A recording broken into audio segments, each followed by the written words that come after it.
Friends, let's begin with the introduction. The topmost decision-making body of the WTO is the Ministerial Conference, which usually meets every 2 years. It brings together all members of the WTO, all of which are countries or custom unions. The Ministerial Conference can take decisions on all matters under any of the multilateral trade agreements. Friends, now let us have a look at the various ministerial meets held till 2015. Number 1.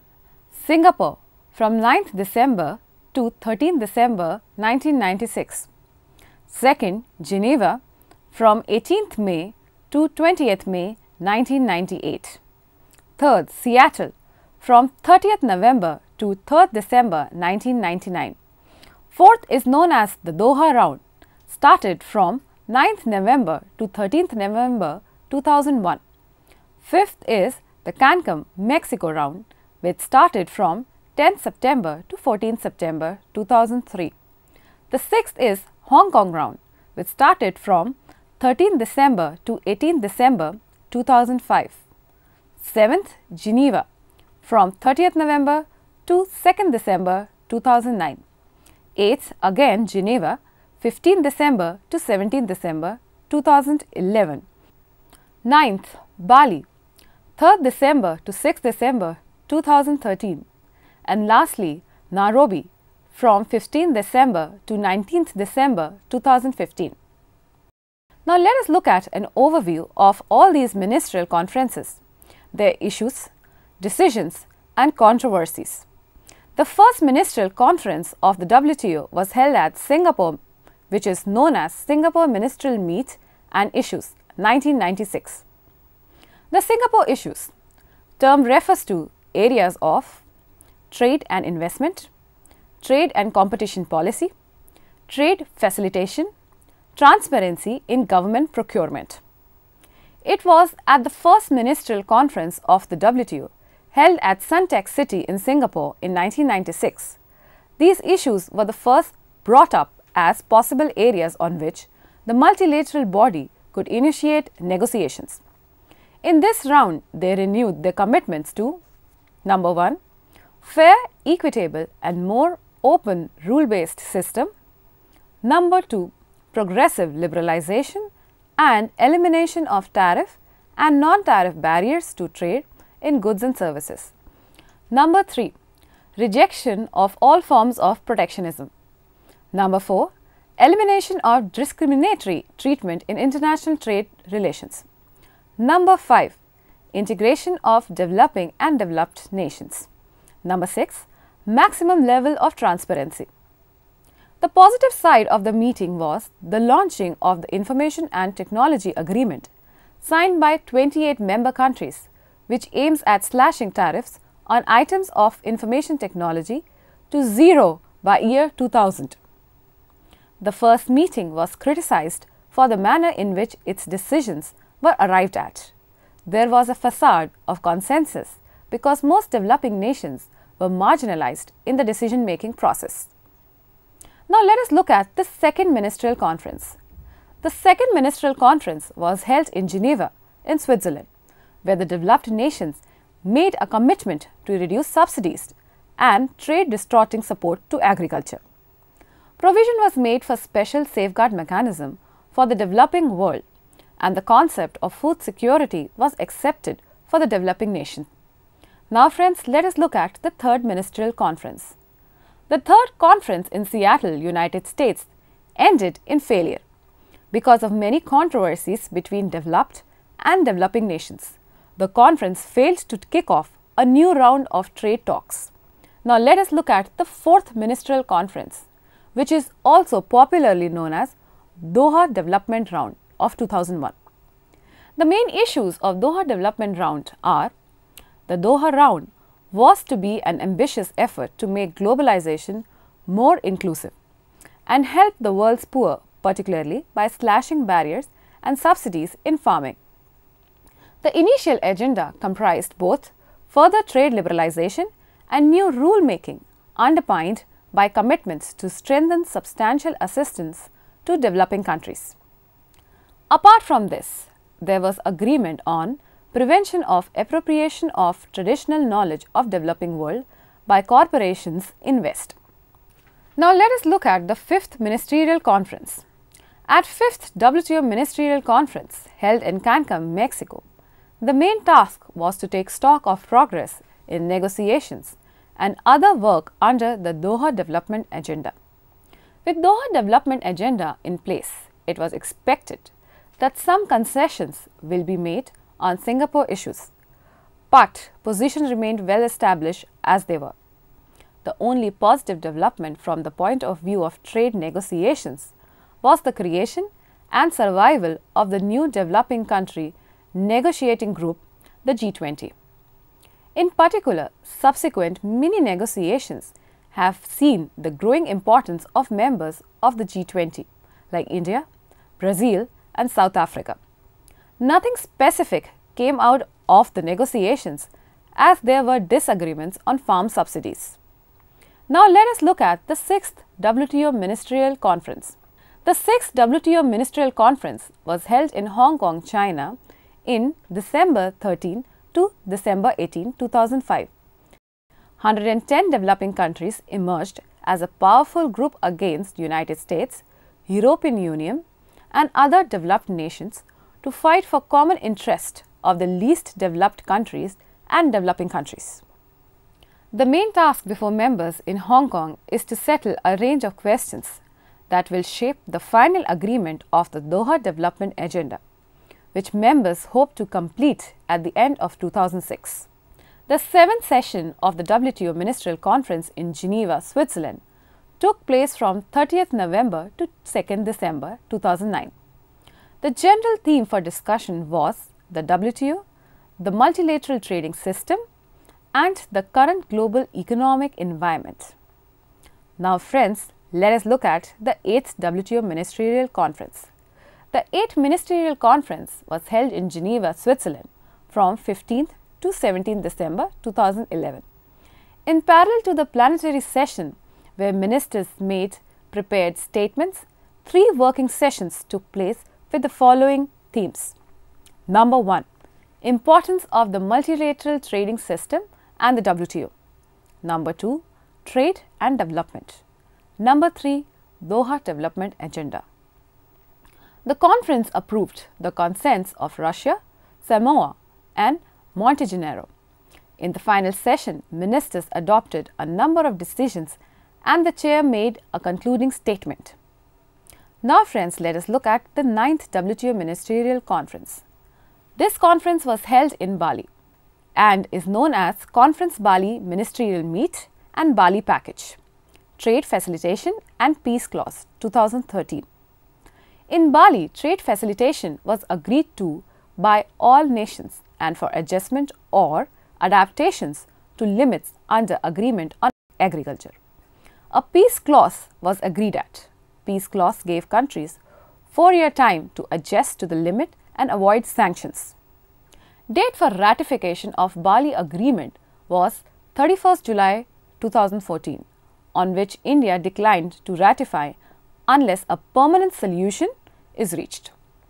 After this, in November, India-US reached understanding in which time limit of 4 years was removed and in return trade facilitation was agreed to by India.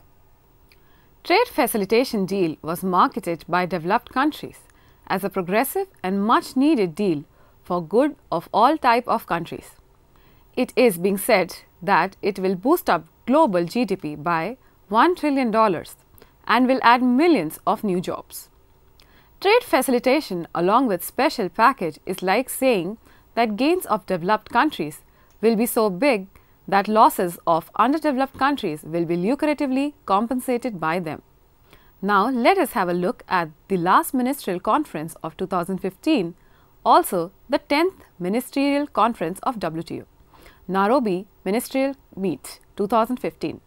Nairobi Meet was a huge disappointment for the developing and underdeveloped world.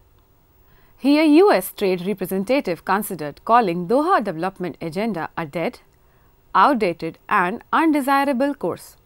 Its focus is now on Trade Facilitation Agreement, which was agreed to in Bali Meet. Further, new issues were introduced, including some Singapore issues, such as government procurement, e-commerce, investment, competition policy. To this, developing countries had strong objection. In the run-up to the Nairobi meet, a large majority of developing countries, led by India, China, South Africa, Indonesia, Ecuador and Venezuela, prepared the ground to ensure that the Doha round of negotiations are not closed by the two transatlantic trade elephants. They also tabled detailed proposals for a permanent solution for public stockholding programs for food security and a special safeguard mechanism known as SSM to protect millions of resource-poor and low-income farmers from the import surges from industrialized countries. Now, let us have a look at WTO and its role in agriculture. The WTO's agriculture agreement was negotiated in 1986-1994 Uruguay round and is a significant first step towards fairer competition and a less distorted sector. WTO member governments agreed to improve market access and reduce trade distorting subsidies in agriculture. In general, these commitments were phased in over 6 years from 1995, 10 years for developing countries. The Agriculture Committee oversees the agreement's implementation. The Agreement on Agriculture has 3 pillars. Number 1, domestic support. Number 2, market access. And number 3, export subsidies. Now, first look at domestic support. The first pillar of the Agreement on Agriculture, popularly known as AOA, is domestic support, which includes the classification of subsidies into boxes, depending on the effects on production and trade. Number 1, amber, most directly linked to production levels. Number 2, blue, production limiting programs that still distort trade. Number 3, green, minimal distortion. While payments in the amber box had to be reduced, those in the green box were exempt from reduction commitments. The Agreement on Agriculture's domestic support system currently allows Europe and the United States to spend $380 billion a year on agricultural subsidies. The World Bank dismissed the European Union and the United States' argument that small farmers needed protection, noting that more than half of European Union's common agricultural policy subsidies goes to 1% of producers, while in the United States, 70% of subsidies go to 10% of its producers, mainly agribusinesses. These subsidies end up flooding global markets with below-cost commodities, depressing prices and undercutting producers in poor countries, a practice known as dumping. Point number 2, market access. Market access refers to the reduction of tariff or non-tariff barriers to trade by WTO members. The 1995 Agreement on Agriculture required tariff reductions of, point number A, 36% average reduction by developed countries with a minimum per tariff line reduction of 15% over 6 years. Point number B, 24% average reduction by developing countries with a minimum per tariff line reduction of 10% over 10 years. Least developed countries, LDCs, were exempt from tariff reductions, but they either had to convert non-tariff barriers to tariffs, a process called tariffication, or bind their tariffs, creating a ceiling that could not be increased in future. Now, let us look at the third point, export subsidies. Export subsidies are the third pillar. The Agreement on Agriculture required developed countries to reduce export subsidies by at least 36% by value or by 21% by volume over 6 years. For developing countries, the required cuts were 14% by volume and 24% by value over 10 years. Now, friends, let us look at the implications of WTO activities for developing countries.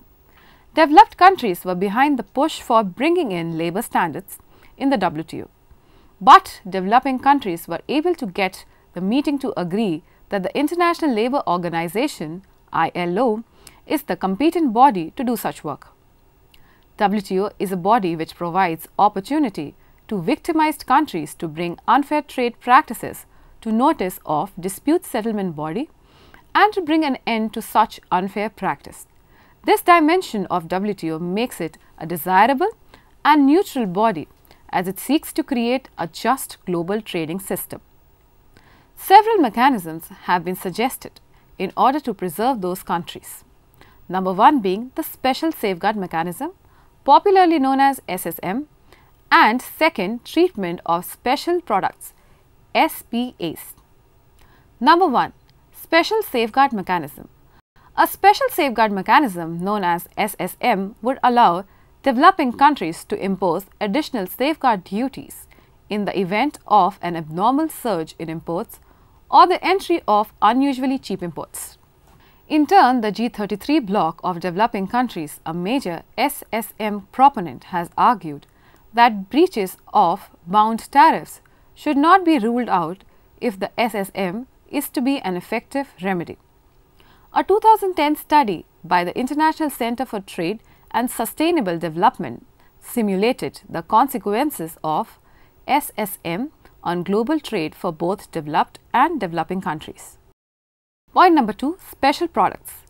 At the 2005 WTO Ministerial Conference in Hong Kong, members agreed to allow developing countries to designate an appropriate number of tariff lines as special products, known as SPs, based on food security, livelihood security and rural development.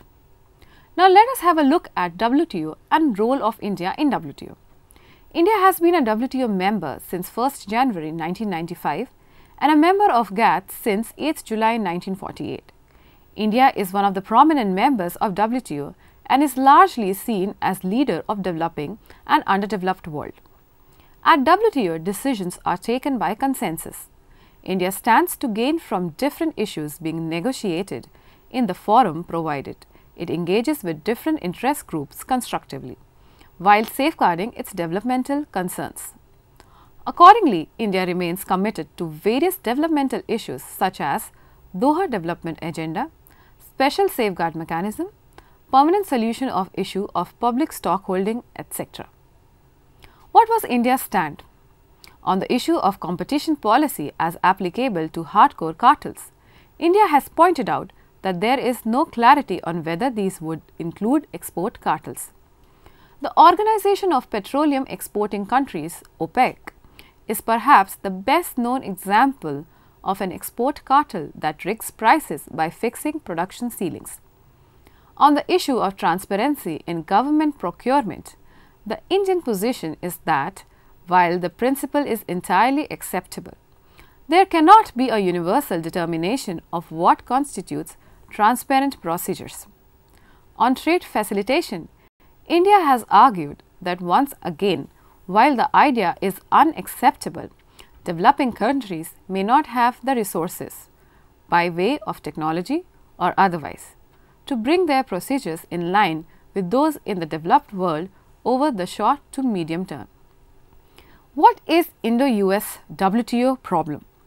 Since end of Cold War, both countries have witnessed a spectacular improvement in bilateral relations in almost all spheres.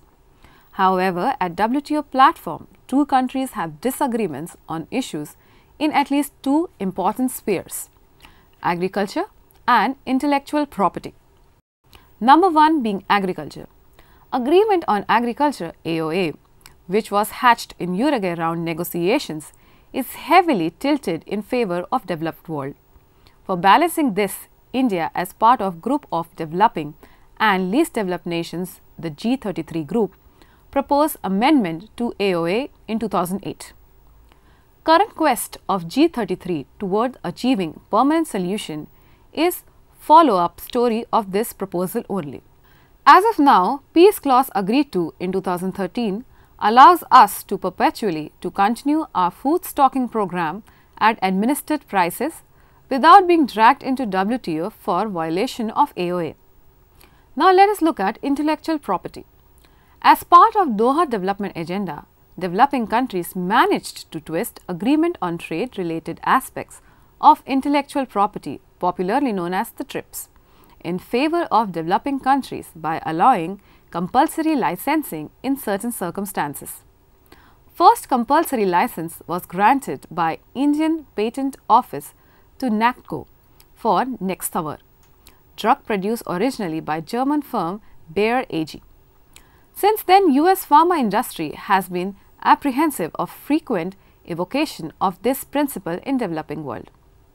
US not only want this concept to be done away with, it also wants a liberal IPR regime which allows evergreening of patents. Indian Patent Act has amended in 2005 allows protection of both product and process, but it allows patent only when there is enhanced efficacy of the substance. If a company reinvents a previously known substance into a new form, example from solid to liquid, then protection can't be granted. India, due to its promising pharmaceutical industry, exploits these powers religiously. Now let us have a look at India's gain from WTO.